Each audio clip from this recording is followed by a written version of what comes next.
Welcome to BRK news prime debate. నేను మీ పవన్ కృష్ణమూర్తి. ఆంధ్రప్రదేశ్ అసెంబ్లీలో చాలా ఆసక్తికరమైనటువంటి పరిణామాలు చోటు చేసుకుంటున్నాయి. అంటే ఎలా చెప్పాలంటే పెద్దవాళ్ళు చెప్పినటువంటి ఒక పాత సామెత, కరవమంటే కప్పకి కోపం, విడవమంటే పావుకి కోపం. ఇంకెలాగా సభ నడిపించేది? ఎందుకంటే ప్రధాన ప్రతిపక్షం లేకపోవడం అనేది కూటమి ప్రభుత్వానికి ఒక నెగిటివ్ అని చెప్పుకోవచ్చు. దాదాపు 1983 నుంచి ఉమ్మడి ఆంధ్ర రాష్ట్ర చరిత్రను తీసుకుంటే ఆ రోజు నుంచి ఏర్పాటైనటువంటి ప్రభుత్వాలు, ప్రతిపక్షాలు ఏ విధంగా ప్రజల కోసం పనిచేశాయో చరిత్ర అందరికీ తెలిసిందే. కానీ ఇప్పుడేంటయ్యా అంటే, నేను వెళ్ళను, నాతో గెలిచిన వాళ్ళని కూడా వెళ్ళనివ్వను అంటూ ఓ పక్కన జగన్మోహన్ రెడ్డి, మీకు ఎటువంటి అవమానం జరగదు, మీరు సభకి రండి, ప్రజల సమస్యల మీద చర్చిద్దాం, చక్కటి నిర్ణయాలు తీసుకుందాం అని చెప్పి కూటమి ప్రభుత్వం ఆహ్వానం. సో వీటికి తగ్గట్టుగా పోని వస్తారనుకుంటే ఫస్ట్ జరిగినటువంటి సెషన్స్కి రాలేదు, సెకండ్ టైం సెషన్స్కి రాలేదు. పైగా ఏమైనా చెప్తారు, కోర్టులో ఆల్రెడీ కేసు వేసాం మేము, ప్రధాన ప్రతిపక్ష హోదా కావాలి అని, అందుకని చెప్పి అది అయ్యేంత వరకు మేము రాము, ఇస్తేనే వస్తామన్నది. సరే, ఇది ఒక ఫేజ్ అయిపోయింది. సెకండ్ ఫేజ్, కూటమికి సంబంధించినటువంటి పదవులు, ముఖ్యంగా అక్కడ స్పీకర్ పదవి కానీ డిప్యూటీ స్పీకర్ కానీ, స్పీకర్ పదవికి సీనియర్ రాజకీయ నేత అయ్యన్న పాత్రుడు గారిని ఎంపిక చేశారు ఏకగ్రీవంగా కూటమి సభ్యులు. అయిపోయింది. రెండోసారి ఇప్పుడు పెట్టినప్పుడు కూడా డిప్యూటీ స్పీకర్ పదవికి ఎవరని చూస్తుండగా జనసేన వాళ్ళకి అవకాశం ఉంటుంది అనుకున్నారు. కానీ పొత్తులో భాగంగా మొత్తం అందరూ డిస్కస్ చేసుకొని ఎవరికి ఇస్తే బాగుంటుంది అన్నప్పుడు ఉండి ఎమ్మెల్యే రఘురామకృష్ణరాజు గారికి దాన్ని ఖరారు చేశారు. ఇక్కడే ఇక వైసీపీకి గడ్డుకాలం అని చెప్పుకోవాల్సి వస్తుంది. ఎందుకంటే అటు అయ్యన్న పాత్రుడు గారిని పదే పదే మమ్మల్ని ఇలా అనేశారు, కూటమి గెలిచిన తర్వాత అయ్యన్న పాత్రుడు చేసిన వ్యాఖ్యలు, జగన్ ఓడిపోయాడు కానీ చచ్చిపోలేదు అంటూ చేసిన వ్యాఖ్యలు, రఘురామకృష్ణరాజు గారు గత 5 ఏళ్లలో రచ్చబండ పేరుతో చేసినటువంటి రచ్చ, జగన్మోహన్ రెడ్డి ప్రభుత్వం మీద వాళ్ళు తీసుకున్నటువంటి తప్పుడు నిర్ణయాల మీద, ఆయన మీద కస్టోడియల్ టార్చర్ తెలిసిందే. రాష్ట్రంలో పోరాటం చేసిన వాళ్ళు ఆయన అగ్రగణ్యంలో ఉంటారు. సో ఆయనకి ఇప్పుడు డిప్యూటీ ఇవ్వడం, వీళ్ళిద్దరూ కూడా జగన్మోహన్ రెడ్డి అసలు వీళ్ళిద్దరిని కూడా చూడాలి అనుకోరు అనేది ప్రజలందరూ చెప్పుకుంటున్నటువంటి మాట. ఒక ఆయనేమో స్పీకర్, ఇంకొక ఆయనేమో డిప్యూటీ, ఇంకా వీళ్ళు అడుగు పెడతారా అన్నటువంటి అనుమానాలే ప్రస్తుతానికి ఉన్నాయి. అంటే ఇక్కడ ప్రధానంగా వచ్చేది, ప్రజలు ఎన్నుకున్నది దేనికి? ఒక ఎమ్మెల్యేగా ఒక నియోజకవర్గానికి, ఆ నియోజకవర్గానికి సంబంధించినటువంటి సమస్యల్ని అసెంబ్లీలో చెప్పి ప్రభుత్వం నుంచి సరైనటువంటి సహకారం తీసుకుని ఆ సమస్యల్ని పరిష్కరించాలి. అది ఎమ్మెల్యే డ్యూటీ. అందుకని గెలిపించుకున్నారు. అలా వైఎస్ఆర్సీపీకి 11 మంది ఎమ్మెల్యేలు ఉన్నారు. ఈ 11 మంది ఎమ్మెల్యేలు ఈరోజు అసెంబ్లీకి వెళ్ళడం లేదు. వాళ్ళకి ఉన్నటువంటి కారణం ఒకటైతే దానికి అదనంగా ఇంకోటి చేరుకుంది. అంటే అహంకారం కానీ లేదంటే స్వార్థం కానీ, ఇవి మాత్రమేనా? ప్రజల అభిప్రాయం అనేది పట్టదా? ప్రజా ప్రయోజనాలు పట్టవా అన్నటువంటి ప్రశ్న ఉత్పన్నమవుతోంది. వెరసి ఆంధ్రప్రదేశ్ అసెంబ్లీలో ప్రస్తుతం చాలా ఆశ్చర్యకరమైనటువంటి సిచ్యువేషన్ చోటు చేసుకుంది.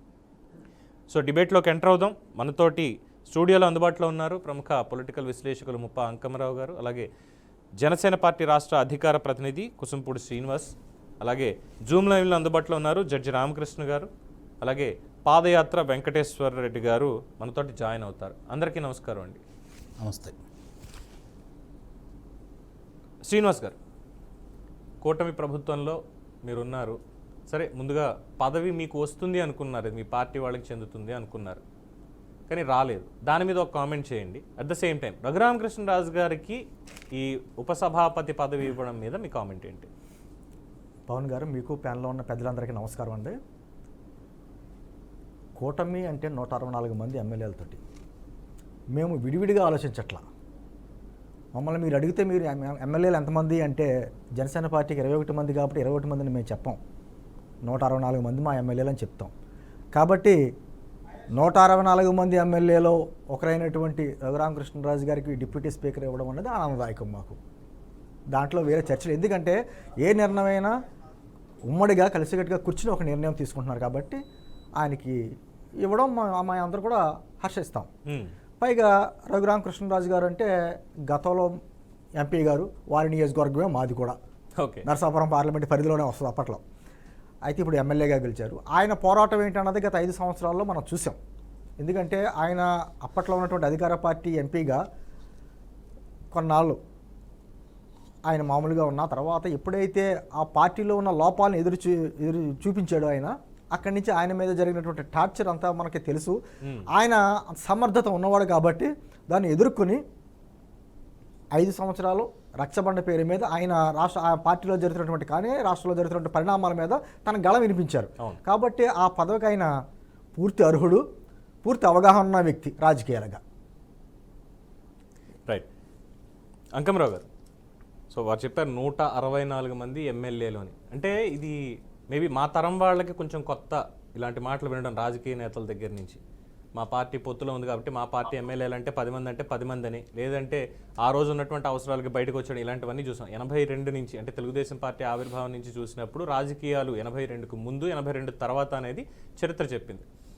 శాసనసభకి రావడానికి ప్రతిపక్ష నేతలు ఏ రకమైనటువంటి కారణాలు చెప్తారు, ఒక ఎమ్మెల్యేగా గెలిచిన తర్వాత ఏం చేస్తారు, ఇవన్నీ కూడా చూస్తూ వస్తున్నాం. అంటే ఈరోజు ఇక్కడ ఇద్దరి మీద కోపం అని చెప్పి దీన్ని అనుకోవాలా, లేదు మాకు రాలేదు అన్నటువంటి ఉడుకు మొత్తం అని అనుకోవాలా, లేదు తెలివి తక్కువతనంతో మేము అసలు అసెంబ్లీకే వెళ్ళం అన్నటువంటి స్టేట్మెంట్ అనుకోవాలా? ఇది అంటే ముందుగా ఈరోజు ఈ కార్యక్రమంలో పాల్గొన్న పవన్ గారు, మీకు బీఆర్కే ఛానల్ వారికి, అలాగే కోసింపూడి శ్రీనివాసరావు గారి మిత్రులు పెద్దలు రామకృష్ణ గారికి, పాల్గొనబోయే వెంకటేశ్వర రెడ్డి గారికి, వీక్షకులందరూ కూడా శుభ సాయంత్రం. జగన్మోహన్ రెడ్డి నాకు తెలిసి ఒక ప్రపంచ దేశాల్లో ఒక రాజకీయ పార్టీ ఎలా ఉండకూడదు, ఒక రాజకీయ పార్టీ గురించి ఇంత చెత్త పార్టీ పలానా దేశంలో ఉంది అని చెప్పని ప్రపంచానికి తెలియజేసే పార్టీ గ్రంథం ఏదన్నా ఉంటే వైఎస్ఆర్సీపీ పార్టీ 2012 నుంచి 2024 వరకు దాని ప్రస్థానం సాగించిన విధానం, ప్రతిపక్షంగా అలాగే అధికారపక్షంగా వాళ్ళు నిర్వహించిన కార్యక్రమాలన్నీ కనుక పొందుపరిస్తే మాత్రం నిస్సందేహంగా ఈ పార్టీకే అవకాశం ఇవ్వాలి. ఇంక వేరే వాళ్ళు కూడా దానికి ఎవరు అర్హులైతే కాదు. ఇప్పుడు శ్రీనివాసరావు గారు చాలా స్పష్టంగా చెప్పారు, కూటమి అంటే ఏంటి, కూటమి ధర్మం అంటే ఏమిటి, అలాగే కూటమిలో ఉన్న వ్యక్తులు ఎలా ఉండాలి. అంటే వాళ్ళు మామూలుగా అంతర్గతంగా ఏది మాట్లాడుకున్నా బయట వాళ్ళు వస్తే 164 మంది. ఇది గమనించుకోవాల్సిన అంశం. మామూలుగా చర్చలు ఇప్పుడు శాసనసభలో వాళ్లే ప్రతిపక్షం, వాళ్లే అధికార పక్షం, వాళ్లే మిత్రపక్షం, అన్ని కార్యక్రమాలు వాళ్లే నిర్వహిస్తున్నారు. ఇది గమనించుకోవాల్సిన అంశం. మీరు జగన్మోహన్ రెడ్డి ఎందుకు రాడని చెప్పి 3 అంశాల గురించి చెప్పాడు. ఇంకోటి ఆయన ఏమంటున్నాడు, నాకు ప్రతిపక్ష స్థానాన్ని ఇస్తే, అంటే ప్రతిపక్ష నాయకుడిగా నన్ను కనుక నియమించుకుంటే అప్పుడు నేను వస్తాను అని చెప్పి కదా ఆయన మాట్లాడుతుంది. నేను ఈరోజు చెబుతున్నాను, ఆయనకు ప్రతిపక్ష నేత ఇచ్చినా కూడా రాడు. ఇది ఘంటాపదంగా చెబుతున్నాను నేను. ఎందుకంటారు? అదే చెప్తాను నేను. ఒక వైపున సభాపతిగా అయ్యన్న పాత్రుడు గారు, ఉపసభాపతిగా ఇప్పుడు రఘురామకృష్ణరాజు గారు. నిన్నదాకా ఆయన లేకపోయినా కూడా ఎదురుగా కనపడతారు కాబట్టి వాళ్ళిద్దరు అక్కడ కనపడతా ఉన్నారు. అధ్యక్ష అని చెప్పిన వాళ్ళు అనాలి అంటే అతను మనసు ఒప్పుకోదు. ఇక రెండో విషయం, ఒకవైపు చంద్రబాబు నాయుడు గారు, అలాగే పవన్ కళ్యాణ్ గారు, లోకేష్ బాబు గారు, అనిత గారు, గౌతు శిరీష్ గారు, వాళ్ళ జిల్లా మాధవిరెడ్డి గారు, ఇంతమంది అక్కడ వాళ్ళు ఉండి, విష్ణుకుమార్ రాజు గారు, వీళ్ళు సంబంధించిన వాళ్ళందరూ ఎదురుగా ఉన్నప్పుడు వాళ్ళు ఒక్కొక్క ప్రశ్న వేస్తూ ఉంటారు. రేపు పొద్దున ఈయన కనుక శాసనసభలో ఉంటే, నువ్వు అమరావతిని నిర్వీర్యం చేయాలనుకున్నావు, అలాగే పోలవరాన్ని నాశనం చేయాలనుకున్నావు, ఈ రెండింటికి సంబంధించిన ప్రశ్నలు సంధించారనుకోండి, సమాధానం ఉందా ఆయన దగ్గర? ఎందుకంటే వాళ్ళు ఏం ప్రశ్నిస్తారో తెలియదు కదా, రాసి ఇవ్వాలి. ఆయన ఏదన్నా సమాధానం చెప్పాలంటే రాసి ఇవ్వాలి కదా, ఆ రాసి చదివే అవకాశం ఉండదు కదా అక్కడ. కాబట్టి ఆ అవకాశం లేదు. కాబట్టి ఒకవేళ ఇచ్చినా కూడా వెళ్ళడు. పొరపాటుని లేదన్నా అంటే ఈ కూటమికి లేదు, వాళ్ళు 11 మంది శాసనసభ్యులు ఉన్నారు, లేకపోతే వెలితిగా ఉంది, అవకాశం ఇద్దామని చెప్పని నిబంధనలు ఉన్నా లేకపోయినా ఆయనకు అవకాశం ఇచ్చారనుకోండి, దాన్ని పట్టుకొని నాకు 40% ఓట్లు వచ్చినాయి, మీరు 3 సంవత్సరాలు వాళ్ళకి ఇవ్వండి, మిగిలిన 2 సంవత్సరాలు నాకు ఇవ్వండి అని చెప్పి న్యాయస్థానానికి కూడా వెళ్తాడు.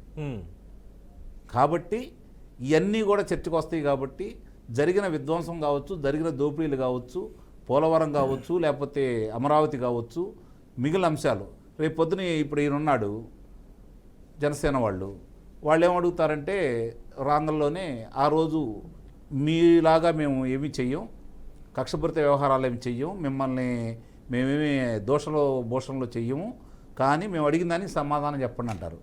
వాళ్ళు ఏమడుగుతారంటే అమరావతి గురించి అంశం అడుగుతారు, పోలవరం గురించి అడుగుతారు. తెలుగుదేశం పార్టీ వాళ్ళు ఏమడుగుతారంటే, నాయనా నువ్వు రంగులు వేయించావు కదా సచివాలయానికి, ఎంత ఖర్చు అయింది, మళ్ళీ దాన్ని తుడిచడానికి ఎంత ఖర్చు అయింది అని చెప్పని వాళ్ళు ప్రశ్నలు సంధిస్తారు. అలాగే రాళ్ళు మామూలుగా సర్వే చేసి సరిహద్దు రాళ్ళకి బొమ్మలు వేసుకున్నావు కదా, రంగులు వేసుకున్నావు కదా, దానికి ఎంత అయింది, ఇది నువ్వు కడతావా, ఎందుకు నష్టం చేశావని చెప్పి వాళ్ళు అడిగారు అనుకోండి, సమాధానం ఉందా? లేదు కదా. ఈరోజు వాళ్ళ చెల్లెలు స్వయంగా, బయట వాళ్ళు కూడా కాదు, నువ్వు ఇష్టం లేకపోతే రాజీనామా చెయ్యి, ఇంకోళ్ళు వెళ్తారు, సమస్యల గురించి మాట్లాడినప్పుడు నీకెందుకు అంత ధైర్యం లేనివాడని చెప్పని సొంత చెల్లెలు అడుగుతూ ఉండే. ఇలాంటి ప్రశ్నలన్నీ ఉత్పన్నం అవుతాయి ఆయన దగ్గర. దానికి సమాధానం ఉందా ఆయన దగ్గర? లేదు కదా. పోనీ 5 సంవత్సరాల్లో ఆయన ఏం చేశాడో చెప్పుకోవడానికి బటన్ నొక్కడం తప్ప వేరే కార్యక్రమాలు లేవు కదా. తీసుకొచ్చిన పట్టుమని 1000 మందికి ఉద్యోగ కల్పన చేసిన పరిశ్రమ అంటూ లేదు కదా. రాష్ట్రానికి ఆదాయం సమకూర్చినటువంటి వనరులు అయితే లేవు కదా. ఈరోజు రేపు పొద్దున రాంగల్లోనే వీళ్ళు వరుసనే చదువుతూ ఉంటారు. ఈతో పాటు ఈ 5 నెలలు అంటే ఈ 150 రోజుల్లో కేంద్రం నుంచి వచ్చిన నిధులు ఎన్ని? రైల్వే ప్రాజెక్టులకి ఈరోజు 72,000 కోట్ల రూపాయలు వాళ్ళు అనుమతులు ఇచ్చారు, రైల్వేలకు సంబంధించి లైన్లు వేసుకోవడానికి. లేదు, రహదారులకి 67,000 కోట్ల రూపాయల అనుమతులు ఇచ్చారు.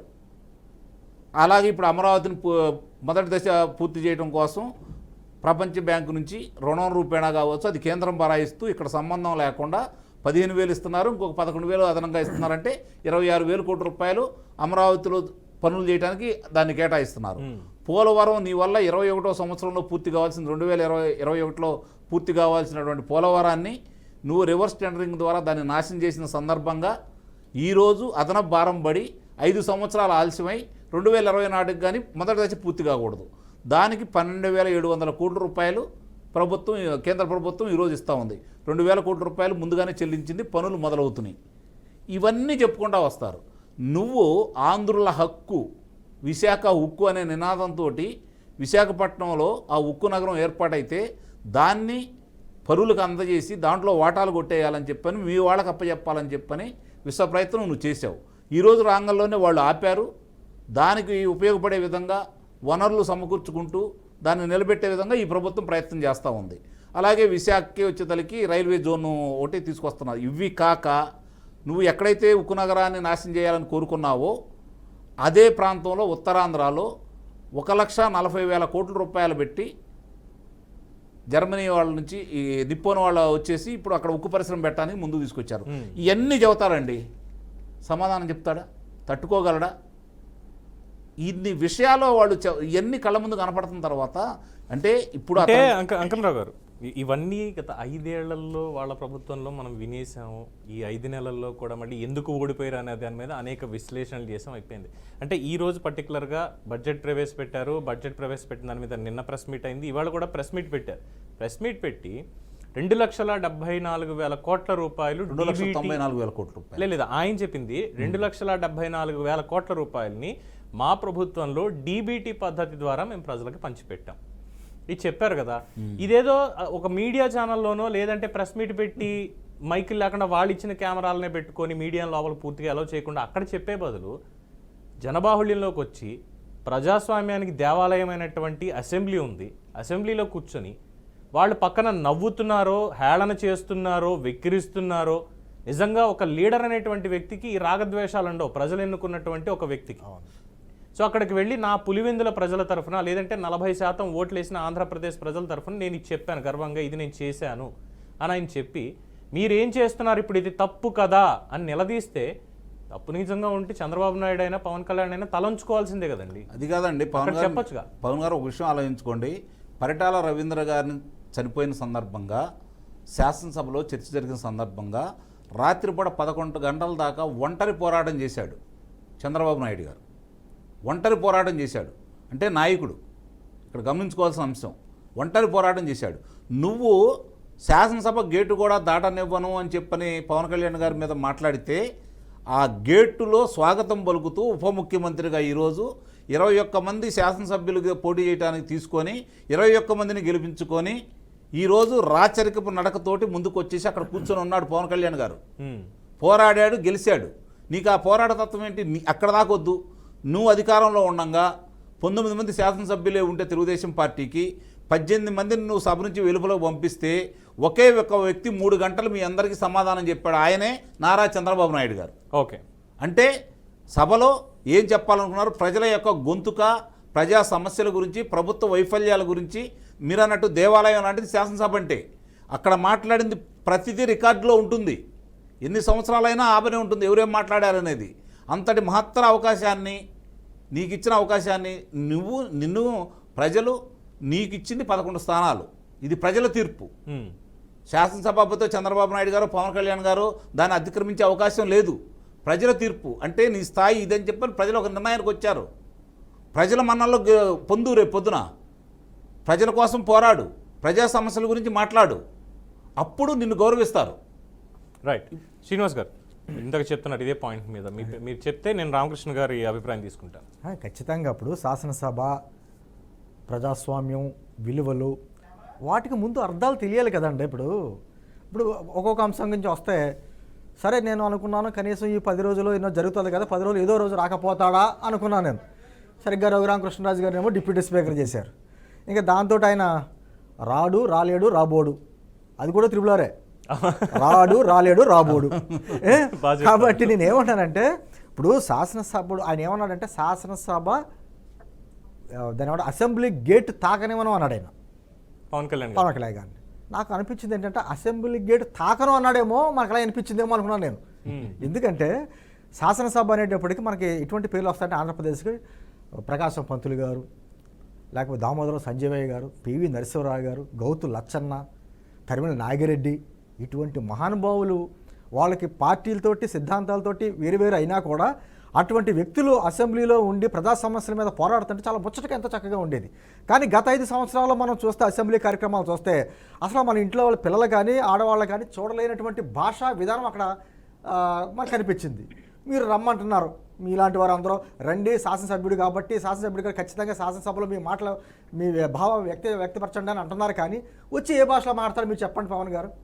అతను తెలుగు వచ్చా పూర్తిగా స్క్రిప్ట్ రాసి ఇవ్వాలి, ఇంగ్లీష్ వచ్చా పోని నేషనల్ మీడియాని కూడా ఆయన ఫేస్ చేశాడు కదా. ఎక్కడైనా ఇంగ్లీష్లో ఏ విధంగా మాట్లాడి మనం చూసాం కదా. ఇంకా హిందీ గురించి చెప్పుకోక్కర్లేదు. ఏ భాషలో మాట్లాడతాడో? వైఎస్ఆర్ కాంగ్రెస్ పార్టీ వారి భాషకి స్పెషల్ ఒక భాష ఉంది, ఆ భాషలో మాట్లాడాలి. ఆ భాషలో కూటమి వారు మాట్లాడరు, ఆయనకి అర్థం అవ్వదు. ఆ భాషలో మాట్లాడిన వాళ్ళందరినీ ఆయన గతంలోని కొడాల నాని గారి భాష, పేరు నాని గారి భాష, జోగి రమేష్ గారి భాష, ఆ భాష అయితే ఆయన మురిసిముసిలు నవ్వుకున్నాడో వానికి అర్థమైంది. ఈ రోజున ఇందాక అంకంబరావు గారు కూడా చెప్పారు, అంత అనేకమైన లిస్టులు ఉన్నాయి. మిమ్మల్ని శాసనసభ్యులుగా 11 నియోజకవర్గాల ప్రజలు మీకు పంపించారు. ఆ నియోజకవర్గ సమస్యలతో పాటు రాష్ట్ర సమస్యలు కూడా మీరు ఇలా మాట్లాడాలి. నాకు మైక్ ఇవ్వరు అని చెప్పేసి ముందు ఎలా ఊహించుకుంటారు మీరు వచ్చి మీరు మాట్లాడితే, మీరు మాట్లాడినప్పుడు మైక్ కట్ చేస్తే అదిగో నాకు మైక్ ఇవ్వట్లేదని చెప్పి వెళ్ళిపోయినా ఒక అందం ఉంది, ప్రజలు డిసైడ్ చేస్తారు. మరి మీరు అసలు అసెంబ్లీలోకి అడుగు పెట్టకుండానే నాకు మైక్ ఇవ్వరు, నాకు ప్రతిపక్ష నేత హోదా ఇవ్వాలి. గతంలో పవన్ గారు అనేక మంది వామపక్ష పార్టీలు కూడా 2-3 ఉండేవారు అప్పట్లో, అయినా కూడా వాళ్ళ సభలోకి వెళ్ళి మాట్లాడేవారే. లోక్సత్తా జయప్రకాష్ నారాయణ గారు ఒక్క ఎమ్మెల్యేగా ఆయన గళవాన్ని వినిపించలేదా? ఇక్కడ అదే పోనీ కేంద్రంలోని పోనీ రాహుల్ గాంధీ గారే వాళ్ళకి 45 స్థానాలు వచ్చినప్పుడు కూడా ఇద్దరు ఈరోజు దేశానికి దిశానిర్దేశం చేసినటువంటి మహోన్నత వ్యక్తులు 2 ఉన్నారు.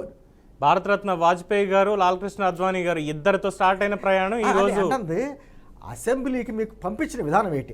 సరే మీరు అసెంబ్లీకి వెళ్ళరు, మాట్లాడరు, పోనీ శాసనసభ్యుడిగా మీరు అందుకునే జీతపత్యాలు అందుకున్నారు కదా, వదులుకోవట్లేదు కదా. అదేవిధంగా ప్రభుత్వం ఇచ్చేటువంటి సదుపాయాలన్నీ అందుకుంటున్నారుగా, అవి వదులుకోరు కదా. తాడేపల్లి ప్యాలెస్లో కూర్చొని మాట్లాడతాను. ఈ సదుపాయాలు అన్నటువంటి పాయింట్ దగ్గర మనం రామకృష్ణ గారు ఒపీనియన్ తీసుకుందాం. అంటే నేను కొంచెం రీసెర్చ్ చేశాను. కాన్స్టిట్యూషన్లో ఆర్టికల్ 101(4) ప్రకారం ఒక ఎమ్మెల్యే డిస్క్వాలిఫికేషన్ అంటే ఏంటి, వీళ్ళు వస్తే ఎలా ఉంటుంది, రాకపోతే ఎలా ఉంటుంది అనేది న్యాయ నిపుణుడిగా ఆయన చెప్పారు. రామకృష్ణ నమస్కారం. నమస్కారం పవన్ గారు. సార్ వీళ్ళేమో మేము రాము అంటున్నారు, మాకు ప్రత్యేక హోదా, ప్రత్యేక హోదా గురించి కాదు కానీ ప్రతిపక్ష హోదా, లేదంటే వీళ్ళకి ప్రతిపక్ష హోదా ఇవ్వాలేమో వీళ్ళ చెప్పినట్టు ప్రకారం as per rules and regulations ఉన్నా లేకపోయినా. సో అది కోరుతున్నారు, కోర్టుకు కూడా వెళ్ళారు. అది వస్తేనే మేము అసెంబ్లీలో అడుగు పెడతాం, లేదంటే మాకు మైక్ ఇవ్వరు, ముఖ్యమంత్రితో సమానంగా నాకు మైక్ ఇవ్వాల్సిందే అన్నటువంటి ఒక డిమాండ్ ఉంది. సో ఇలా ఎన్నాళ్ళు చేస్తారంటే ప్రమాణ స్వీకారాలు చేశారు, మొదటి శాసనసభ సమావేశాలు అప్పుడు జరిగాయి, పూర్తి స్థాయిలో ఇప్పుడు మళ్ళీ జరుగుతున్నాయి. ఈ సెషన్స్ అయిపోయి ప్రాపర్గా 60 రోజులు కనుక వీళ్ళు రాకపోతే ఇది ప్రయర్ నోటీస్ ఇచ్చి మాకు ఇలా ఆరోగ్యం బాగాలేదనో లేదంటే ఇతరత్ర కార్యక్రమాలు ఉన్నాయో మేము రాలేకపోతున్నాం అని చెప్తే ఓకే, కానీ ఎటువంటిది చెప్పకుండా మాకేదో లేదు కాబట్టి రాము అంటే డిస్క్వాలిఫై చేయొచ్చు అన్నటువంటి ఒక క్లాజ్ అనేది భారత రాజ్యాంగంలోనే ఉంది. ఇప్పటిదాకా అయితే ఎవరిని దీని కింద డిస్క్వాలిఫై చెయ్యలేదు. మరి కొత్తగా ఆంధ్రప్రదేశ్లోనే, అంటే కొత్త రాష్ట్రం అనుకున్నాం, 10 ఏళ్ళు అయ్యింది ఈ ప్రయాణంలో, ఎన్నో విచిత్రాలు చూస్తున్నాం, ఇంకా ముందు ముందు చూడబోతున్నాం. అందులో ఇది కూడా ఏమైనా చోటు చేసుకునే అవకాశం ఉంది అని మీరు భావిస్తున్నారా? పవన్ గారు, మీకు అదేవిధంగా ప్యానెల్లో ఉన్న పెద్దలకి అందరికీ కూడా నమస్కారం.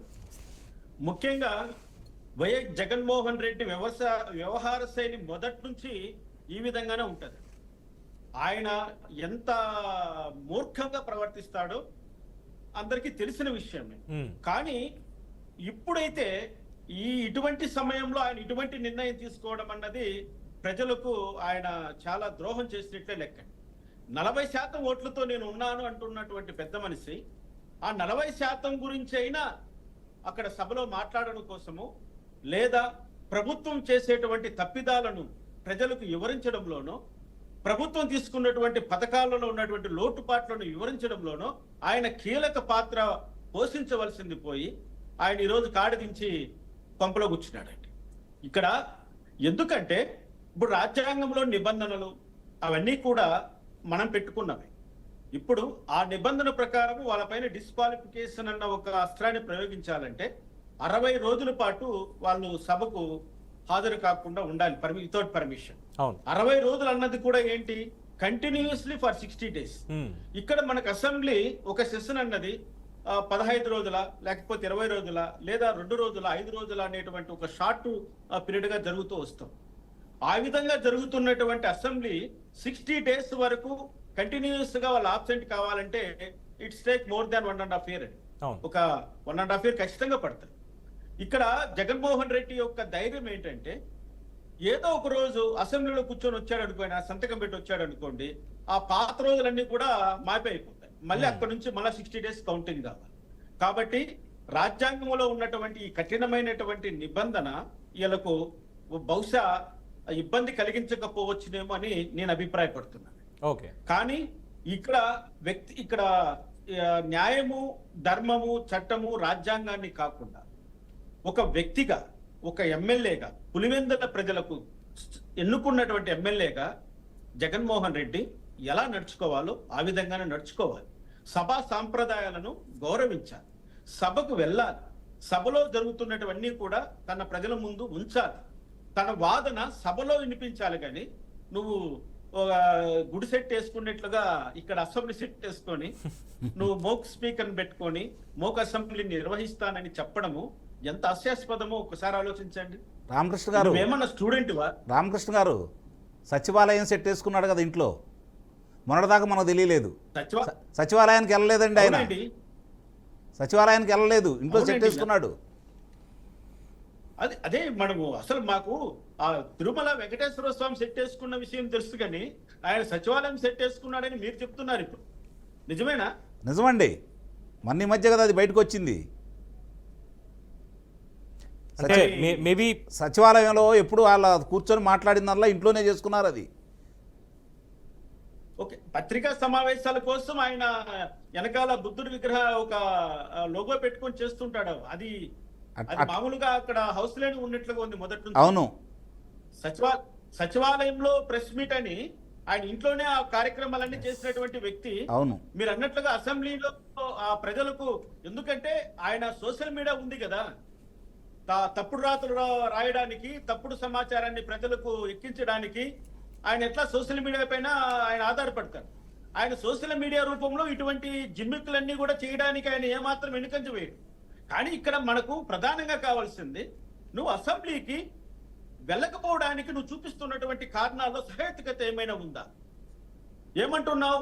నాకు సభానాయకుడు, ఇప్పుడు ముఖ్యమంత్రి గారంటే సభానాయకుడు, ముఖ్యమంత్రి గారు అసెంబ్లీలో ప్రసంగించడం అన్నది చాలా దీర్ఘంగా ఉంటుంది, అన్ని సమస్యలపైన ఆయన అడ్రస్ చేయాలి.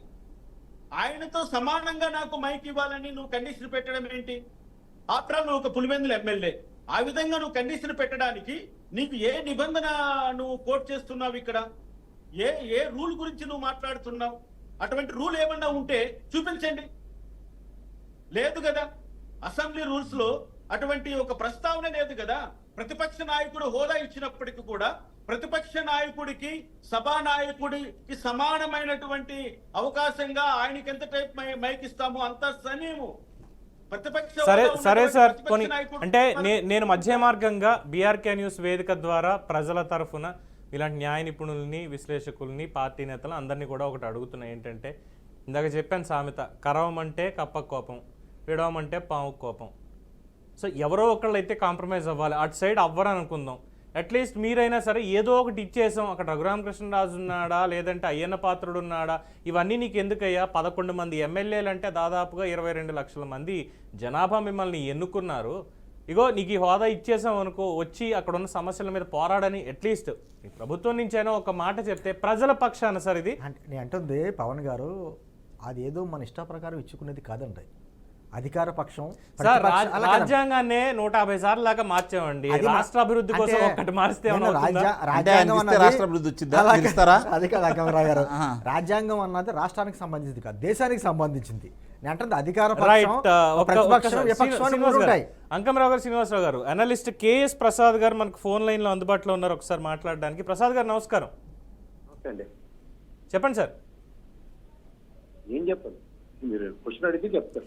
ఎస్, అంటే ఇప్పుడు రఘురామకృష్ణరాజు గారు డిప్యూటీ స్పీకరు, అయ్యన్న పాత్రుడు గారు స్పీకరు, ఇద్దరు కూడా జగన్మోహన్ రెడ్డి గారి మీద కాస్త వ్యతిరేక వ్యాఖ్యలు చేసిన వాళ్ళే. ఇది కూడా ఇంకొక కారణం అవబోతుందా Jaganmohan Reddy and other 10 MLAs అసెంబ్లీకి వెళ్ళకపోవడానికి? వెనకటి ఒక సామెత ఉంటుంది సార్, ఏ వంక లేనమ్మ డొంకటికి ఏడిచిందని. ఆయన అడుగుతుంది అపోజిషన్ కన్సిడర్ చేయమని, అది స్పీకర్ డిస్క్రిప్షన్ లో ఉంటది నాకు తెలిసినంత వరకు. వాళ్ళకి అపోజిషన్ పరంగా ఏంటంటే ఒక ప్రశ్నకి సమాధానం చెప్పేంత క్యాపబిలిటీ వస్తుంది. చీఫ్ మినిస్టర్ గారు మాట్లాడిన వెంటనే ప్యారల్ గా అపోజిషన్ లీడర్ మాట్లాడడానికి అప్పుడు డిబేట్ డిస్కషన్స్ ఉంటాయి.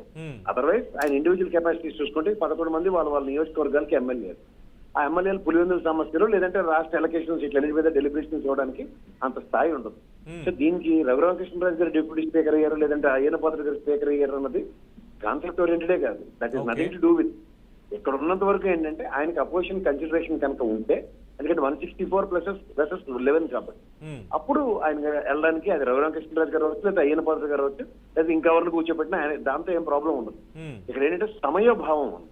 ఆయనకి ఇచ్చి టైము అండ్ ఆయన డిబేటబుల్ టాపిక్స్ ఏవైతే ఉంటాయో ఈ has to confine to the Pulivendula territory only. అంత స్టేట్ అంతటికి ఒక అపోజిషన్ స్టేటస్ ఉన్నదైతే క్యాబినెట్ హోదా ఉంటుంది. క్యాబినెట్ హోదా మాట కాకపోయినా రాష్ట్ర సమస్యలను చర్చించడానికి ఒక అపోజిషన్ వేదిక అవుతుంది.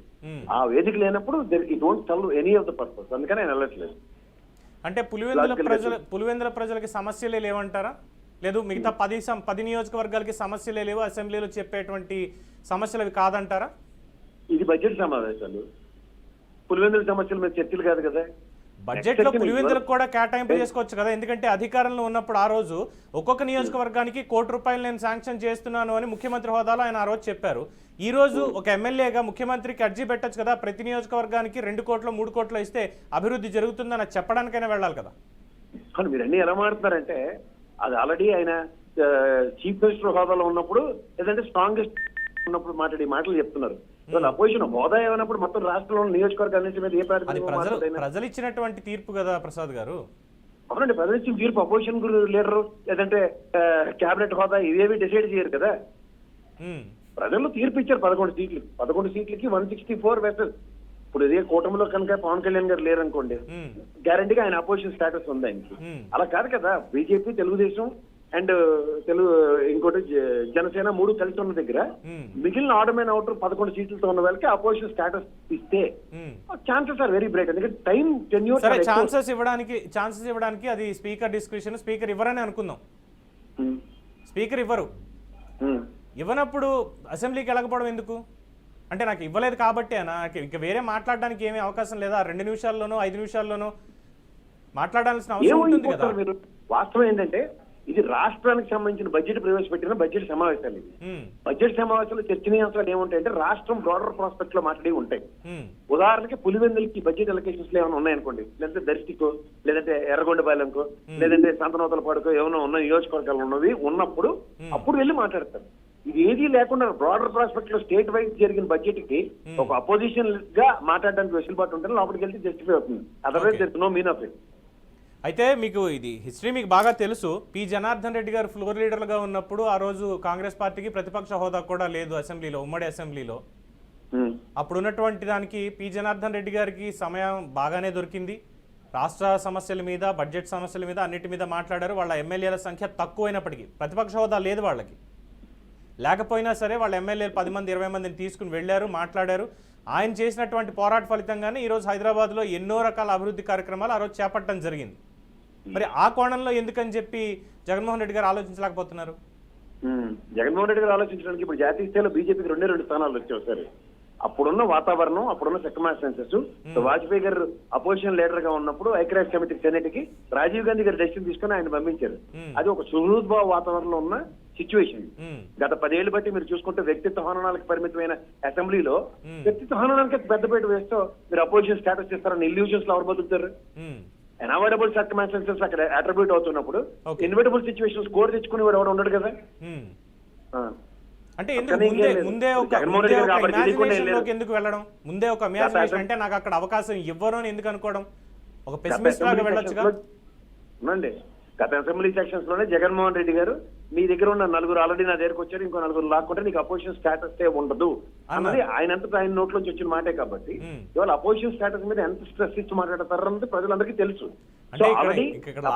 అవసరం లేదు కదండి సార్. మీరు కంటిన్యూస్ గా అలా ప్రశ్నించుకుంటూ కూర్చుంటారంటే నన్ను విశ్లేషకుడు కింద పిలవకండి. ఓకే సరే, ఇప్పుడు ఏమంటారు? ఓవరాల్ గా ఏమంటారు చెప్పండి. ఇక్కడ ఓవరాల్ గా అనడానికి ఏం లేదు. అక్కడ స్పీకర్ గారి డిస్కషన్స్ లో అపోజిషన్ కన్సిడరేషన్ ఉంటే ఖచ్చితంగా ఆయన వెళ్తే ఒక అర్థం ఉంటుంది. అదర్వైజ్ ఈ బడ్జెట్ సమావేశంలో రాష్ట్ర సమస్యలన్నిటికీ మాట్లాడడానికి ఆయనకి వెసులుబాటు లేని నిస్సహాయ స్థితిలో ఇవాళ ఒక ఇండివిజువల్ గా పులివెందుల ఎమ్మెల్యేగా వెళ్ళి జస్టిఫై అవ్వదు కాబట్టి. రైట్. దీనికి మీరు అడిగిన ఈ పాయింట్ కి, మీరు అడిగినటువంటి ఈ పాయింట్ కి జనసేన రాష్ట్ర అధికార ప్రతినిధి శ్రీనివాస్ గారు సమాధానం చెప్తారు. శ్రీనివాస్ గారు, స్పీకర్ మీరు కూటమి అన్నారు, 164 మంది మా వాళ్ళమే, మేము కలిసికట్టుగా నిర్ణయం తీసుకుంటాం అన్నారు. డిస్క్రిప్షన్ పవర్ స్పీకర్ గారికి ఉంది, ఇప్పుడు డిప్యూటీ స్పీకర్ కూడా యాడ్ అయ్యారు. మీ కూటమి నుంచే మీ దగ్గర ఆ పవర్ ఉంది. ఇస్తారా ఇవ్వరా అనే దానికి ప్రజల నుంచి వచ్చినటువంటి సమాధానం అయితే ఇవ్వలేదు, ఇవ్వరు, ఇది ఫిక్స్ అయిపోయారు.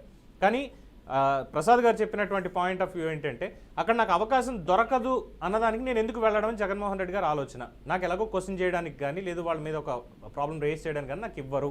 సమాధానం చెప్పమంటారా? చెప్పండి. ప్రసాద్ గారు ఫస్ట్ లైన్లో చెప్పారు. ఏం చెప్పారు చెప్పండి? ఏ వంక లేని అని సామెత చెప్పారు చూసారా, ఆ సామెతే దానికి సమాధానం. ఏ వంక లేని వాళ్ళకి ఆ వంక దొరికింది అన్నట్టుగా. నేను ఏమంటున్నానంటే గతంలో అనేక మంది ప్రతిపక్ష హోదా ఉండటమా లేకపోతామా అనేది కాకుండా ప్రజలు నన్ను ఎన్నుకున్నందుకు శాసనసభలో చట్టాలు చేసేటువంటి ఆ సభలో మన పరిధిలో మనం స్థానిక సమస్యలు కావచ్చు, రాష్ట్ర సమస్యల మీద కావచ్చు, అనేక మంది మాట్లాడడానికి ఒక వేదిక అది. ఒక వెళ్ళిన తర్వాత నిజంగా వారికి తగిన సమయం ఇవ్వకపోతే ప్రజలు చెప్తారు తీర్పు. ఎందుకంటే ఇది ప్రజాస్వామ్యం అండి, ప్రజల చేతిలో ఉంది. ఎవరి చేతిలో శాశ్వతంగా అధికారాలు ఉండవు. ఖచ్చితంగా గమనిస్తూ ఉంటారు ప్రజలు. ఎందుకంటే 5 సంవత్సరాలు అనేది ఒక కాంట్రాక్టర్కి ఇచ్చాం. మీరు బాగా చేస్తే మీకు కంటిన్యూ చేస్తాం, బాగా చేయకపోతే కాంట్రాక్టర్ని మారుస్తూ ఉంటుంది. అదే ప్రజాస్వామ్యం. నేను అంటుంది జగన్మోహన్ రెడ్డి గారు ఖచ్చితంగా ఇక్కడ వెళ్ళుంటే గతంలో జరిగిన అన్నిటి మీద సమాధానం చెప్పాల్సి వస్తుంది. అది పోలవరం కావచ్చు, అమరావతి కావచ్చు, శాంతి భద్రత విషయంలో కావచ్చు, లేకపోతే విద్యుత్ మీద కావచ్చు, మద్యం మీద కావచ్చు, వాలంటీర్ సమస్య ఏదైనా సరే ఈ సమస్యలన్నిటికీ సమాధానం చెప్పాలి. నేను పులివెందుల సమస్య మీద ఒకవేళ అవకాశం ఉంటే ఆ అవకాశం రాకపోతే నిజంగా కూటమి ప్రభుత్వం అవకాశం రాకుండా గొంతు నొక్కితే ఖచ్చితంగా ప్రజలు చెప్తారు. నేను వెళ్ళకుండానే నా గొంతు నొక్కుతారు లేకపోతే అవకాశం ఉండదు అనే మాట మాట్లాడితే దానికి అర్థం లేదు కదా. ఓకే, అది రైట్. ప్రసాద్ గారు ఒక షార్ట్ బ్రేక్ తీసుకుందాం సార్. ఒక షార్ట్ బ్రేక్ తీసుకున్న తర్వాత మీ అభిప్రాయం తీసుకుంటాను. Let's take a short break. Welcome back to debate. Prasad గారు. హలో.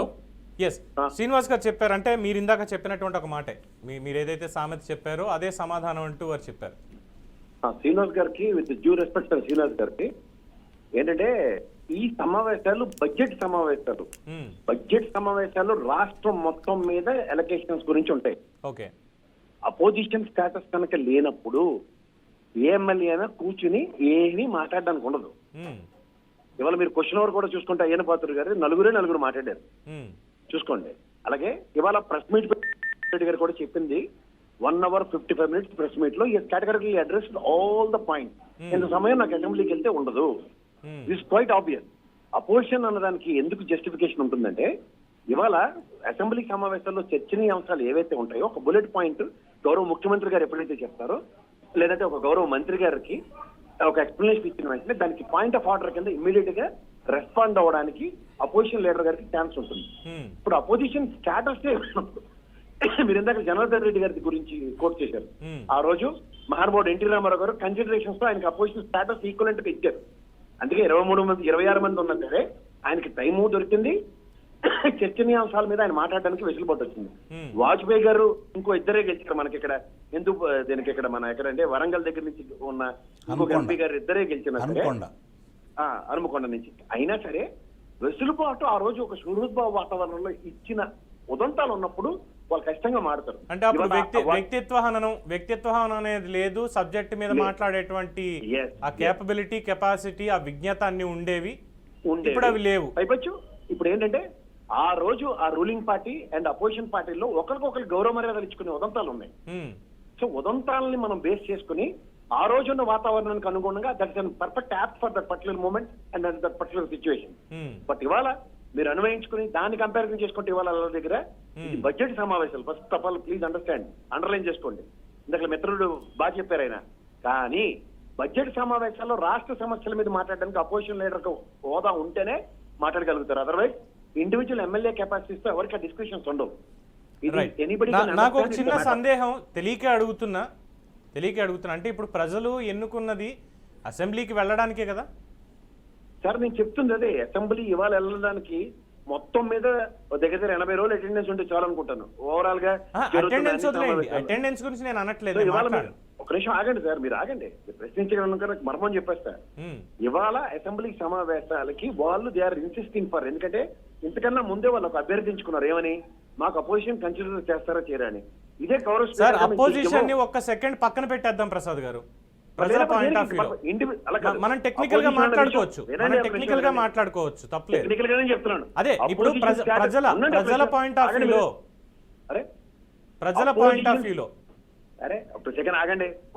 అపోజిషన్ స్టేటస్ ఇవ్వరు అని గౌరవ్ స్పీకర్ గారు కనుక చెప్తే ఇండివిజువల్ కెపాసిటీస్ తో MLA presence it don't make any sense.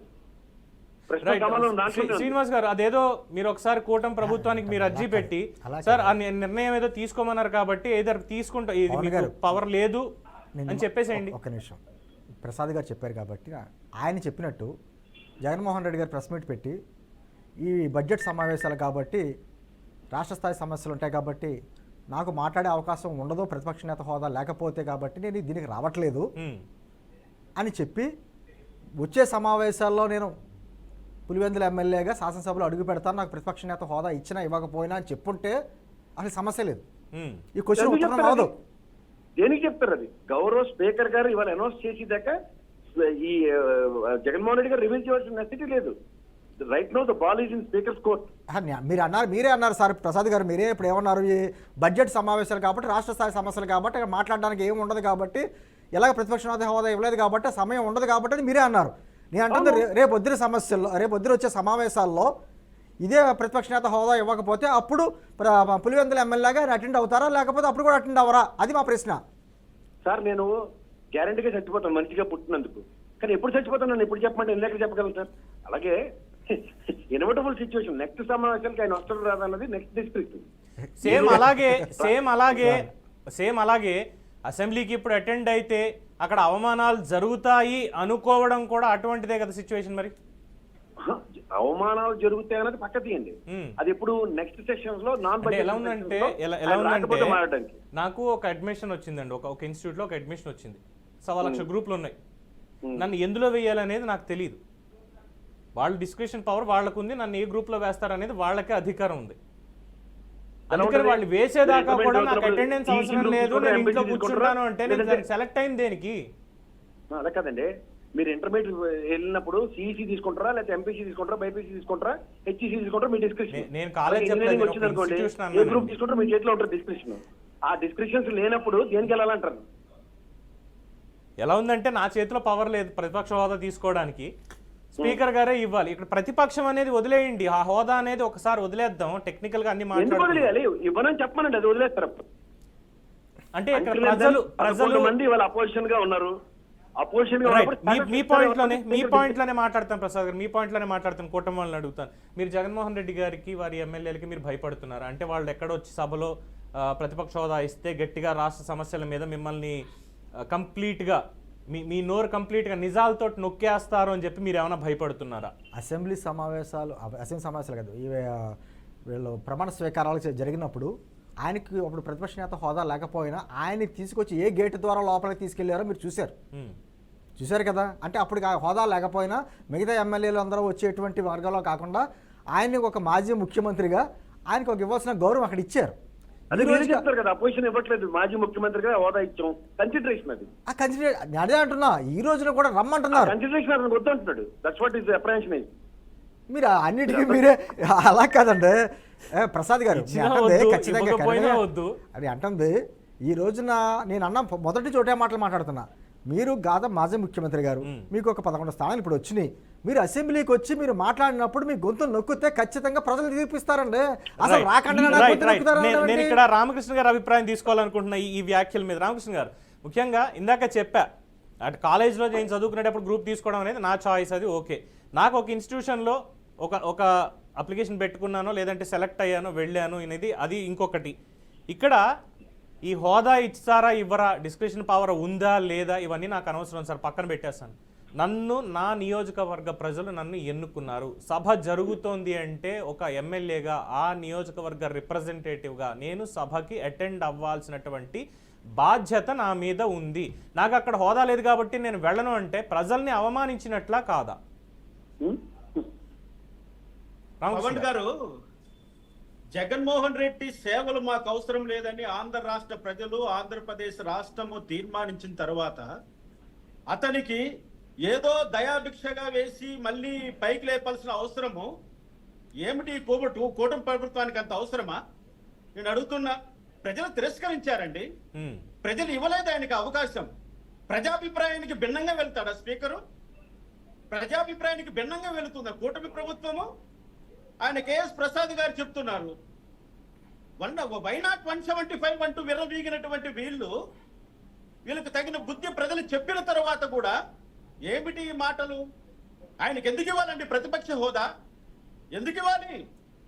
ప్రజలు ఇవ్వని అధికారాన్ని మీరు కట్టబెడతారా? స్పీకర్ ఆ ధైర్యం ఉంది స్పీకర్కి? చేయమనండి చూద్దాం. దమ్ముంటే చేయమనండి కూటమి ప్రభుత్వంలో ఉన్నటువంటి స్పీకర్లకి. వైఎస్ జగన్మోహన్ రెడ్డికి ప్రతిపక్ష హోదా ఇస్తున్నానని ఒక మాట చెప్పమనండి. ఏమవుతుందో రాష్ట్రంలో? ఏం మీ ఇష్టమా? ప్రజాభిప్రాయానికి వ్యతిరేకంగా వెళ్తారా మీరు? వెళ్ళకండి. జగన్మోహన్ రెడ్డి పులివెందుల ఎమ్మెల్యే అంతే, దట్స్ ఆల్. ఆయనకు పులివెందుల ప్రజల మీద అభిప్రాయం గాని, అభిమానం గాని, బాధ్యత గాని ఉంటే అసెంబ్లీకి వస్తాడు. రాకపోతే పోతాడు వాడు దారిని వాడు. ఎవరు కావాలి వాడి సేవలు? ఏం కావాలి? ఆయన చెప్పినటువంటి నీతులు, సహోద్భావ భావం అంట ఎక్కడుంది? గత 5 ఏళ్లలో అసెంబ్లీని ఎలా నడిపించారు? ఏ రకంగా ట్రీట్ చేశారు అందరినీ? ఆ బుద్ధి లేదా మీకు? అటువంటి బుద్ధి లేని అడ్డగాడిదలందరినీ కల్పించి మళ్ళీ వాళ్ళకి మీరు ఇస్తారా? పదవి కల్పిస్తారా? వాస్తవం పవన్ గారు వినండి, ఆయన చెప్తున్నాడు, ఆయన చావు గురించి చెప్తున్నాడు. ఆయన అన్నాడు 11th డే నా పిండం తిని వెళ్ళండి. ఇప్పుడు మళ్ళీ వచ్చి మాట్లాడుతూ ఇంకా ఆయన ఏ స్వర్గలోకంలోనో నరకలోకంలో ఉన్నాడు అనుకున్న కేఎస్ ప్రసాద్ గారు. మీరు చెప్తుంటే ఆయన వాయిస్ ఇప్పుడు ఒకప్పుడు జగన్మోహన్ రెడ్డి విపరీతంగా నాతో పాటు విమర్శించిన వాడే, నాతో పాటు ప్రోగ్రాంలు చేసిన వాడే, జగన్మోహన్ రెడ్డి ప్రభుత్వాన్ని అంటగట్టిన వాడే. తర్వాత ప్యాకేజీ కోసం రివర్స్ టెండరింగ్ లాగా రివర్స్ అయిపోయి ఆయన తర్వాత జగన్మోహన్ రెడ్డిని భుజాన్ని ఎత్తుకొని ఎన్నో నాటకాలని ఇటువంటి వాళ్ళు చెప్తుంటే మేమంతా వినాలా? ఆయనకు ప్రతిపక్ష హోదా ఇస్తేనే ఆయన అసెంబ్లీకి వస్తాడా? వస్తే ఎంత, రాకపోతే ఎంత? ప్రజలు తల్లి తరివేశారు జగన్మోహన్ రెడ్డి. అనవసరమైనటువంటి డిబేట్ ఇది. జగన్మోహన్ రెడ్డి ప్రజలు తిరస్కరించారా లేదా? ఆయనకు ప్రతిపక్ష హోదా ఉండకూడదనే కదా 11 సీట్లు ఇచ్చింది. లేదా ప్రజలకు తెలియదు ఆయన సేవలు కావాలనుకున్నప్పుడు ఆయన అసెంబ్లీలో ప్రజల గురించి మాట్లాడాలి అని ప్రజలు భావించి ఉంటే ఆయనకి ఎవరండి 23 సీట్లు, 21 సీట్లు ఎవరా? ఆయనకు 18 ఎవరా? ఎందుకు 11కి ఆయన పరిమితం చేశారు? వద్దురా బాబు, నీ సవాసమే మాకొద్దు, నీ మాటలు మాకొద్దు, నీ దొంగ అలుగులు మాకొద్దు, నీ చెప్పే మాటలు మేము వినదలుచుకోలేదని ప్రతిపక్ష హోదా లేకుండా చేశారు. ఇప్పుడు ఆయన ఏం చెప్తారండి అసెంబ్లీలో? ప్రతిపక్ష హోదా ఇచ్చినంత మాత్రాన ఆయన సాధించేదేముంది అసెంబ్లీలో? ఆయన చేసినటువంటి పనులన్నీ మామూలు పనులు అనుకుంటున్నారా? సార్ అని వివరించాడు. అమరావతిని ఎలా భ్రష్టు పెట్టించాడో, పోలవరాన్ని ఎట్లా ధ్వంసం చేశాడో, రాష్ట్రాన్ని ఎలా దోచుకు తిన్నాడో, ఇవన్నీ కూడా అనవసరంగా మనం డిబేట్లకి తీసుకురావాల్సిన అవసరము ఏముందని నేను ప్రశ్నిస్తున్నా. ఇప్పుడు ఒకటే, జగన్మోహన్ రెడ్డికి ప్రజలు ఏదైతే కట్టబెట్టారో దాని వరకే చాలు, అంతకు మించి ఇంకా అవసరం లేదు. జగన్మోహన్ రెడ్డికి ఇంకో హోదా అవసరం లేదు, ఇంకో పదవి అవసరం లేదు. ప్రజలు ఊడగొట్టినటువంటి పదవులు ఇంకా చాలు, అంతేకాని అనవసరమైనటువంటి ఇది వద్దండి. పవన్ గారు మీకు ప్యానల్ రామకృష్ణ గారు, బట్ వ్యక్తిగతమైనటువంటి వ్యాఖ్యలు తప్ప మిగతా సబ్జెక్ట్ అంతా బాగానే నడిచింది. వ్యక్తిగతమైనటువంటి ఒకటి రెండు మాటలు తప్ప మొత్తం అంతా కూడా అందరూ బాగా చక్కగా మాట్లాడారు, అందులో ఎటువంటి అభ్యంతరం లేదు. కంక్లూడింగ్ కామెంట్స్ పెద్దలకి నేను అదే అడుగుతున్నా, జగన్మోహన్ రెడ్డికి ఎటువంటి సందర్భంలోనా ప్రతిపక్ష హోదా ఇస్తే ప్రజలు సహించరు, ప్రజలు తిరస్కరించారు, ప్రజా తీర్పును గౌరవిద్దాం. లేదు, ఆ రూల్ అనేది అసలు లేదు, ఆ రూల్ అనేది అసలు లేదు అనేది చాలా స్పష్టమైపోయిందండి. చాలా మంది పెద్దలు చెప్పారు, రాజ్యాంగాన్ని అవపోసన పట్టినటువంటి పెద్దలు కూడా మాట్లాడారు. అసలు అసెంబ్లీకి సంబంధించి అటువంటి హోదా ఇవ్వాలి అన్నటువంటి రూల్ అనేది లేనే లేదు అనేది స్పష్టం చేశారు. ఇస్తే ఇవ్వచ్చు, లేదంటే లేదని చెప్పారు. లేదు, ఆ రూల్ లేదు, స్టేట్ కి ఆ రూల్ లేదు, స్టేట్ కి ఆ రూల్ లేదు. రైట్, కంక్లూడింగ్ పాయింట్స్కి వెళ్దాం. అంకంరావు గారు, అంటే ఇప్పుడు సరే త్రిపుల్ గారికి ఈరోజు వచ్చింది అన్నటువంటి పాయింట్లో మొదలు పెడితే మళ్ళీ ఫస్ట్కే వెళ్ళిపోయింది. అసలు అసెంబ్లీకి రావాలా వద్దనంటే ఏదో సినిమాలో ఒక విలన్ అంటారు సారా, నాకు దక్కంది ఇంకెవరికి దక్కనివ్వను అని. అలాగా జగన్మోహన్ రెడ్డి గారికి ఆయన ఇష్టం లేకపోతే, ఎందుకంటే ఇక్కడ నేను కొన్ని చరిత్రవి ఉటంకించాలి. 89లో ఎన్టీ రామారావు గారు ఓడిపోయినప్పుడు నేను మళ్ళీ ముఖ్యమంత్రిగానే అడుగు పెడతానన్నారు, ఆయన మళ్ళీ రాలేదు. చంద్రబాబు నాయుడు గారే అపోజిషన్ లీడర్ కింద నడిపారు. ఇక్కడ మీకు ఒకటి చెప్తానండి. ఆ రోజు స్వర్గీయ నందమూరి తారక రామారావు గారు ఏ విషయంలో ఆయన ఆ మాట అన్నాడో దానికి ఈ జగన్మోహన్ రెడ్డికి పొంతం లేదండి. లేదు, పొంతన నేను చెప్పట్లేదు, నాట్ కంపేరింగ్. ప్రతిపక్షం అంటే నేను ఒక్కడిని కాదు, నాతో పాటు కలిసినటువంటి 74 మంది మీ ప్రతిపక్షం. అదే అక్కడికే వస్తున్నా. ప్రతిపక్షం అని రామారావు గారు స్పష్టంగా చెప్పారు. అక్కడికే వస్తున్నా. ఈ రోజు తనతో పాటు కలిసిన 11 మందికి రెస్పెక్ట్ ఇస్తున్నాడా? అందరినీ నువ్వు వాళ్ళు భయపెట్టి వాళ్ళు నువ్వు అసెంబ్లీకి రాకుండా నిరోధించావు. ఇది ప్రజాస్వామ్యానికి విఘాతం కాదా? చెప్పండి. దీని మీద ఇంకా కూలంకషంగా డిస్కషన్ జరగాలి. ప్రజాబాహుళ్యంలో దీని మీద చర్చ జరగాలి డెఫినెట్ గా. రామకృష్ణ గారు, అందులో డౌట్ లేదు. సో 80 చెప్పండి ప్రసాద్ గారు. ఇక్కడ సింపుల్ లాజిక్ అండి. నాకు అసెంబ్లీలో అవమానం జరుగుతుందని 67 స్థానాలు ఇచ్చిన అపోజిషన్ లీడర్ గా జగన్మోహన్ రెడ్డి వాకౌట్ చేసి బయటకు వెళ్తే ప్రజాక్షేత్రంలో పాదయాత్ర చేసి ముఖ్యమంత్రి అయ్యాడు. 23 స్థానాలు ఇచ్చి అందులో 4 లాక్కున్న తర్వాత కూడా అపోజిషన్ స్టేటస్ ఉంటుండగా కూడా చంద్రబాబు నాయుడు గారు అసెంబ్లీ సమావేశాలను బహిష్కరించి 2.5 సంవత్సరాల పైచీలకి ఆయన అసెంబ్లీకి వెళ్ళలేదు. తర్వాత ప్రజాక్షేత్రంలో వాళ్ళ అబ్బాయి పాదయాత్ర చేశాడు. తర్వాత 164 స్థానాలతో కూటమి ప్రభుత్వం వచ్చింది. ఇప్పుడు ఏ ప్రజలు ఏ విధంగా తిరస్కరించారో 23 స్థానాలకు పరిమితం చేసిన చంద్రబాబు నాయుడు గారిని చూసాం, 11 స్థానాలకు పరిమితం చేసిన జగన్మోహన్ రెడ్డిని చూసాం. ఇక్కడ హైపోథెటికల్ డ్రైవ్ ఏంటంటే, మీరు నేను అనుకున్నట్టు కాదు, ప్రజాస్వామ్యంలో ప్రజలు అపోజిషన్ లీడర్ గా అసెంబ్లీకి వెళ్ళినా వెళ్ళకపోయినా వాళ్ళకి కన్సిడరేషన్స్ నెక్స్ట్ ముఖ్యమంత్రి చేస్తున్నారు. మీరు ఏ ఏంటేంటి ఏంటా మీ మాట వినబడలేదు సరిగ్గా, మళ్ళీ వినండి జాగ్రత్తగా. 67 స్థానాలు ఇచ్చి అపోజిషన్ ఇచ్చిన తర్వాత 2 సంవత్సరాల పైచీలక అసెంబ్లీని బాయ్కాట్ చేసింది జగన్మోహన్ రెడ్డి. ప్రజాస్వామ్యంలో వినపడిందా లేదా? అది అయిపోయింది, లాస్ట్ లో ఏదో చెప్పారు, అది వినపడలేదు కాబట్టి అడిగా. రెండోసారి 23 స్థానాలకు పరిమితం చేసిన చంద్రబాబు నాయుడు గారికి 4 లాక్కున్నా 2.5 సంవత్సరాలు ఆయన అసెంబ్లీకి వెళ్ళకపోతే వాళ్ళ అబ్బాయి పాదయాత్ర చేస్తే 124 స్థానాలు కూటమి ఇచ్చింది. అంచేత ప్రజలు అపోజిషన్ లీడర్ గా అసెంబ్లీకి వెళ్ళడా లేదా, తిరస్కరించారా అని అంత పెద్ద పెద్ద ఉపోద్ఘాతాలు ఇచ్చారు కదా రామకృష్ణ గారు. ప్రజలు అవేం గమనించట్లే. ప్రజాస్వామ్యంలో 5 సంవత్సరాలు మీకు అధికారం ఇస్తే ఏం చేస్తారో నిశ్చితంగా గమనిస్తున్నారు. తర్వాత వాళ్ళ నిర్ణయాలు వాళ్ళవి. తమిళనాడు తరహా పాలిటిక్స్ ఇక్కడ అడాప్ట్ చేశారు. ఇస్తే right. Closing session, closing comments Ramakrishna గారు, క్రాస్ టాక్ వద్దు. సో ఇందాక చెప్పినట్టుగా ఇదే, నాకు దక్కంది ఎవరికి దక్కొద్దు, ఈ 11 మందిలో వచ్చారు మీరు. ఒక్క నిమిషం ప్రసాద్ గారు I gave enough time please I am concluding Prasad గారు కంక్లూడ్ చేస్తున్నాను ప్లీజ్ నాకు దక్కనే ఉంది ఇంట్లో. ప్రసాద్ గారు ప్లీజ్ కంక్లూడ్ చేస్తున్నాను. మీరు స్క్రిప్ట్ ప్రకారం కంక్లూడ్ చేయకండి, ఒరిజినల్ గా మాడండి. సార్ దయచేసి వ్యక్తిగత మీకు తెలియని విషయాలు దయచేసి మాట్లాడొద్దు. ఇక్కడ స్క్రిప్ట్ పెట్టుకుని మాట్లాడుతున్నామా డైరెక్ట్ గా ప్రజలతోటే మాట్లాడుతున్నామా మాకు తెలుసు. మీరు ఏదో బయాస్ స్టేట్మెంట్ ఇచ్చారు, నేను ఎందుకు యాక్సెప్ట్ చేయాలి? ఇక్కడ నేనేం బయాస్ స్టేట్మెంట్ ఇవ్వలేదు. ఇక్కడ పెద్దలందరూ ఎదుర్కొండానే ఉన్నారు. నాకు అందరూ పెద్దలే, ఎవరు పెద్దలు కాదు, నేను చిన్ననే కదా, నాకు 56 ఏళ్ళు. నేను ఇక్కడేం తప్పు మాట్లాడలేదు. నేను ఒకటే అన్నా. అంటే ప్రసాద్ గారు ఆయన చెప్పింది వేరుగా ఉందా, మీరు అర్థం చేసుకున్నది వేరుగా ఉంది. కానీ అక్కడ నాకు దక్కనది అన్నది మిమ్మల్ని కాదు, జగన్మోహన్ రెడ్డి గారు ఆయనకి దక్కనది. సార్ నేను ఒకటే స్ట్రైట్ గా నేను ప్రజల తరఫున అడుగుతున్నాను. ప్రసాద్ గారు ప్లీజ్, కొత్తగా ఎన్నికైనటువంటి ఎమ్మెల్యేలు వైఎస్ఆర్సీపీలో కూడా ఉన్నారు. ఫస్ట్ టైం ఎమ్మెల్యేలు ఉన్నారు. ఫస్ట్ టైం ఎమ్మెల్యే మిమ్మల్ని దయచేసి వెయిట్ చేయండి ప్రసాద్ గారు. కొత్తగా అయిన వాళ్ళు అసెంబ్లీకి వెళ్ళి నేర్చుకోవాల్సినటువంటి అవసరం ఉందా లేదా? అసెంబ్లీ రూల్స్ అంటే ఏంటి, పవన్ గారు క్వశ్చన్ ఎలా వేయాలి? పవన్ గారు ఇప్పుడు ఇక్కడ డిస్కషన్ కాదు, ఒక చర్చ పెట్టాము. చర్చ అది మామూలుగా వెళ్తుందా లేదా, అవరోధాలు వచ్చినాయా, దాని రైట్. ఎనీవే గురించి ఇంకా మనకి సమయం మించిపోతుంది కాబట్టి క్షమించాలి సార్ అడ్డుపడుతున్నందుకు. ఎందుకంటే ఛానల్ వారు ఇచ్చినటువంటి సమయాన్ని కూడా నేను గౌరవించాలి కాబట్టి కొన్ని అన్వాంటెడ్ కామెంట్స్ అనేవి వస్తున్నాయి. బట్ ఓకే ఫైన్, ఇలా ఉన్నంత వరకు మాట్లాడుతూనే ఉంటారు కాబట్టి నేను పెద్ద పట్టించుకోను.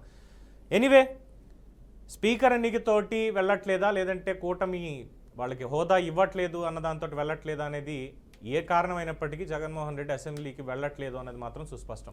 దీన్ని మా మీడియా కావచ్చు, ఎనలిస్టులు కావచ్చు, మిగతా వాళ్ళు కావచ్చు, లేదంటే ఇతర పార్టీల వాళ్ళు కావచ్చు, ఎవరు ప్రశ్నించినా ప్రశ్నించకపోయినా ఓటు వేసినటువంటి ప్రజలు ఆ 11 మంది ఎమ్మెల్యేలకి మీరు అసెంబ్లీకి ఎందుకు వెళ్ళడం లేదు అని ప్రశ్నించేటువంటి అధికారం, బాధ్యత ప్రజల మీద మీ మీదే ఉన్నాయి. సో రేపు పొద్దున మీ దగ్గరకు వచ్చినప్పుడు మీరే అడగండి, సమాధానం ఏంటనేది మీరే తెలుసుకోండి. ఇది ఇవాళ ప్రైమ్ డిబేట్. చూస్తూనే ఉండండి BRK న్యూస్, తెలుగోడి సత్తా.